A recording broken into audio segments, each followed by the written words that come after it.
Buena Nueva, por el espíritu Humberto de Campos y Francisco Cándido Xavier. Capítulo 26. La negación de Pedro. El hecho de que el Mesías lavara los pies de sus discípulos encontró cierta incomprensión de parte de Simón Pedro.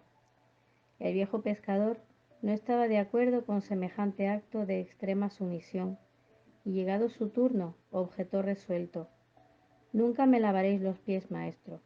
Mis compañeros están siendo ingratos y duros en este instante, dejando que practiquéis este gesto como si fueseis un vulgar esclavo». Después de estas palabras, lanzó a la asamblea una mirada de reprobación y desprecio, mientras Jesús le respondía: «Simón, no quieras ser mejor que tus hermanos de apostolado, en ninguna circunstancia de la vida. En verdad, te aseguro que sin mi ayuda no participarás con mi espíritu de las alegrías supremas de la redención». El antiguo pescador de Cafarnaúm se tranquilizó un poco, haciendo callar la voz de su generosidad casi infantil. Terminada la lección y retomando su lugar en la mesa, el maestro parecía meditar profundamente. Luego, después, dando a entender que su visión espiritual analizaba los acontecimientos del futuro, sentenció: «Se aproxima la hora de mi testimonio final. Por anticipación, sé que todos vosotros os encontraréis dispersos en ese supremo instante. Sin embargo, es natural, porque aún no estáis preparados sino para aprender. Pero antes de que yo parta, deseo dejaros un nuevo mandamiento: que os améis unos a otros como yo os he amado, que seáis conocidos como discípulos míos, no por la superioridad en el mundo, por la demostración de poderes espirituales o por las vestiduras que usáis en la vida, sino por la revelación del amor con que os amo, por la humildad que deberá coronar vuestras almas, por la buena disposición en el sacrificio propio». Viendo que Jesús repetía una vez más aquellas recomendaciones de despedida, Pedro, dando expansión a su temperamento inquieto, se adelantó indagando: «Al final, Señor, ¿para dónde vais?». El maestro le dirigió una mirada serena, haciéndole sentir el interés que le causaba su curiosidad, y respondió: «Aún no te encuentras preparado para seguirme. El testimonio es de sacrificio y de extrema abnegación, y solamente más tarde entrarás en posesión de la fortaleza indispensable». Simón, no obstante, deseando probar por palabras a los compañeros el valor de su dedicación, acrecentó con cierto énfasis, y a propósito de imponerse a la confianza del Mesías: «¿No puedo seguiros? ¿Acaso, maestro, podéis dudar de mi coraje? Entonces, ¿no soy un hombre? Por vos daré mi propia vida». Cristo sonrió y ponderó: «Pedro, tu inquietud se hace acreedora de nuevas enseñanzas. La experiencia te enseñará mejores conclusiones, porque en verdad te digo que esta noche el gallo no cantará sin que me hayas negado 3 veces». «Entonces, ¿me juzgáis un espíritu malo y endurecido hasta ese punto?», indagó el pescador, sintiéndose ofendido. «No, Pedro», adelantó el maestro con dulzura, «no te supongo ingrato o indiferente a mis enseñanzas, pero vas a aprender aún hoy que el hombre del mundo es más frágil que perverso».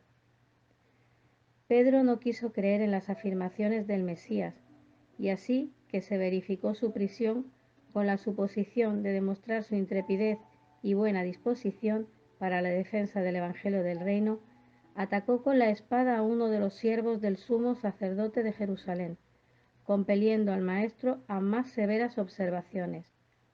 Conforme a las afirmaciones de Jesús, el colegio de los apóstoles se dispersó en aquel momento de resoluciones supremas. La humildad con que Cristo se entregaba desilusionaba a algunos de ellos, que no podían comprender la trascendencia de aquel reino de Dios sublimado y distante. Pedro y Juan, observando que la detención del Maestro por los emisarios del templo era hecho consumado, combinaron entre sí acompañar de lejos al grupo que se alejaba conduciendo al Mesías. Inútilmente buscaron a los demás compañeros que, recelosos de la persecución, habían desbandado. Ambos, no obstante, deseaban prestar a Jesús la ayuda necesaria. ¿Quién sabe si podrían encontrar un recurso para salvarlo? Era necesario cerciorarse de todos los hechos. Recurrirían a sus humildes relaciones en Jerusalén en favor del querido Maestro. Comprendían la extensión del peligro y las amenazas que se les presentaban por delante. De instante a instante eran sorprendidos por hombres del pueblo que en conversaciones de camino acusaban a Jesús de hechicero y hereje. La noche había caído sobre la ciudad. Los dos discípulos observaron que la expedición de siervos y soldados llegaba a la residencia de Caifás, en donde Cristo fue recogido en una celda húmeda cuyas graderías daban a un patio extenso. El prisionero fue prendido entre burlas e insultos. Al reducido grupo se unía ahora la masa popular, entonces en plena alegría festiva por las conmemoraciones de la Pascua. El amplio patio fue invadido por un aluvión de personas contentas. Pedro y Juan comprendieron que las autoridades del templo imprimían carácter popular al movimiento de persecución al Mesías, vengándose así de su victoriosa entrada triunfal en Jerusalén como una nueva esperanza para el corazón de los desalentados y oprimidos. Después de ligero acuerdo, el hijo de Zebedeo volvió a Betania con el fin de colocar a la madre de Jesús al corriente de los hechos, mientras Pedro se unía a la aglomeración, de forma que pudiese observar en qué podría ser útil al Mesías. El ambiente ya estaba preparado por el farisaísmo para los tristes acontecimientos del día inmediato. En todos los grupos se hablaba de Cristo como de un traidor o revolucionario vulgar. Algunos comentadores más exaltados lo denunciaban como ladrón. Se ridiculizaban sus enseñanzas, se hacían burlas de sus ejemplos y no faltaban los que decían en alta voz que el profeta nazareno había llegado a la ciudad dirigiendo un bando de asaltantes. El viejo pescador de Cafarnaúm sintió la hostilidad con que tendría que luchar para socorrer al Mesías y experimentó un frío angustioso en el corazón. Su resolución parecía vencida. El alma ansiosa se dejaba dominar por dudas y aflicciones. Comenzó a pensar en sus familiares, en sus necesidades comunes, en las convenciones de Jerusalén que él no podría enfrentar sin pesadas penas.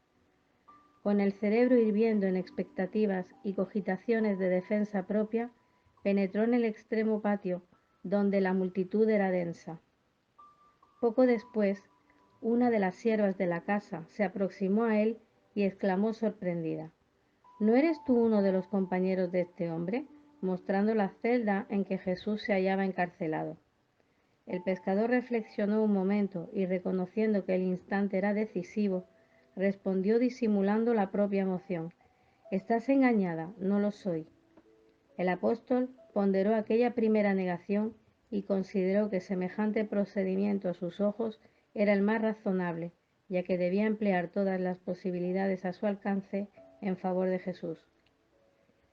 Fingiendo despreocupación, el hermano de Andrés se dirigió a una pequeña aglomeración de gentes del pueblo, donde cada uno intentaba escapar al intenso frío de la noche, calentándose junto a una fogata. Nuevamente, uno de los presentes, reconociéndolo, lo interpeló en estos términos: «Entonces, ¿viniste a socorrer a tu maestro?» «¿Qué maestro?», preguntó el pescador de Cafarnaúm, entre receloso y asustado. «Nunca fui discípulo de este hombre».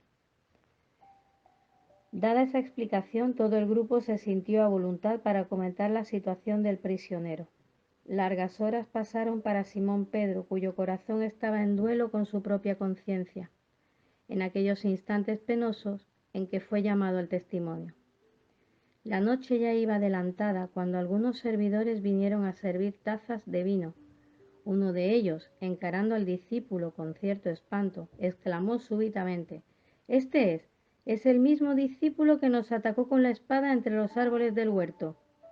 Simón, pálido, se levantó y protestó: «Estás engañado, amigo. Mira que eso no ha sido posible». Luego que pronunció su última negativa, Los gallos de la vecindad cantaron con altas voces, anunciando la madrugada. Pedro recordó las palabras del maestro y se sintió perturbado por angustia infinita. Se levantó tambaleante y volviéndose instintivamente hacia la celda en que el maestro se encontraba prisionero, vio el semblante sereno de Jesús, que lo contemplaba a través de los sencillos barrotes. Presa de remordimiento indescriptible, el apóstol se retiró avergonzado de sí mismo. Dando algunos pasos, alcanzó los muros exteriores, donde se detuvo a llorar amargamente. El que siempre había sido hombre rudo y resuelto, que siempre condenó a los desviados de la verdad y del bien, que nunca consiguió perdonar a las mujeres más infelices, se encontraba allí abatido como un niño frente a su propia falta. Comenzaba a entender la razón de ciertas experiencias dolorosas de sus hermanos en humanidad. En su espíritu parecía abrirse una fuente de nuevas consideraciones por los infortunados de la vida. Deseaba ansiosamente arrodillarse ante el Mesías y suplicarle perdón por su dolorosa caída. A través del velo de lágrimas que le oscurecía los ojos, Simón Pedro sintió una visión consoladora y generosa. Se le figuró que el Maestro venía a verlo en espíritu en la soledad de la noche, trayendo en los labios aquella misma sonrisa serena de todos los días. Ante la emoción reconfortante y divina, Pedro se arrodilló y murmuró: «Señor, perdóname». Pero en ese instante no vio más nada, en la confusión de sus angustiosos pensamientos. Clarísima luna adornaba de luz las estrechas y desoladas calles. Fue entonces que el antiguo pescador reflexionó más austeramente, recordando las advertencias amigas de Jesús cuando le decía: «Pedro, el hombre del mundo es más frágil que perverso».